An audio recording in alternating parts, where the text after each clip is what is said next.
कौन पैसा मांगलो ना कि धन धन सुनलो जिगा ना उनके पापो जाओ दुकान कायजा হৈছিল सुन तो काई ना जानस ना কাজ হইছে তো কাজ মানে ধম তরকা তরকি হইছে হ্যাঁ পন্দা তরকা তরকি হইছে কিমান দিন আগত হইছে নাত আইছিল ওই পৰহি শনিবাৰ এনেকুৱা মানে প্ৰয়োজন খাইছে আজি কালি ৰাতিপুৱাই ঘুভাল কোনে প্ৰয়োজন ৰূপক দাস কিয় কাৰণে মানে তেওঁ বোলে শুনা কথা তেওঁ তাৰ ৱাইফৰ বাইক দিছে তাৰ ৱাইফৰ স্পষ্টীকৰণ দিছে বহুতৰ পৰা বোলে টকা লৈছিলে সুদত লৈছে এই সুদৰ অত্যাচাৰ ইহঁতে মানে ৰূপক দাসক বহুত টৰ্চাৰ কৰি থাকে ফোনত দোকানত গৈ পেলাই তাৰ সৰু এটা পাণ দোকান আছে চেণ্ডিকেটত তাক বহুত সুদৰ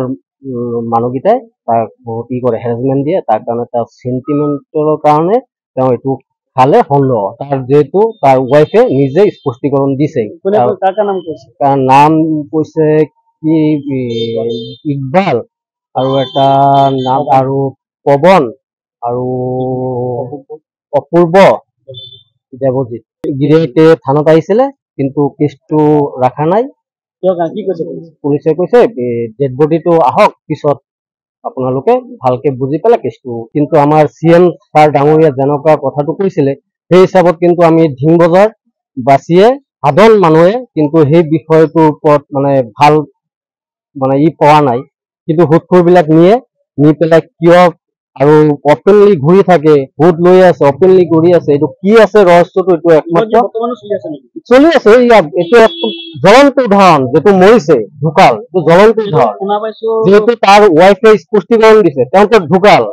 তাৰ ৱাইফে সম্পূৰ্ণটো জানে তাৰ ৱাইফে যেতিয়া স্পষ্টীকৰণ দিছে মিডিয়াৰ যোগে স্পষ্টীকৰণ দিছে আমিও শুনিছো শুনি পেলাই তাৰ কাৰণে তাৰ ৱাইফৰ স্পষ্টীকৰণটো মই দিলো আৰু বাইক ৰাখিছে সোণৰ তাৰ বাইক আছিল পালচাৰ বাইক ব্লু কালাৰৰ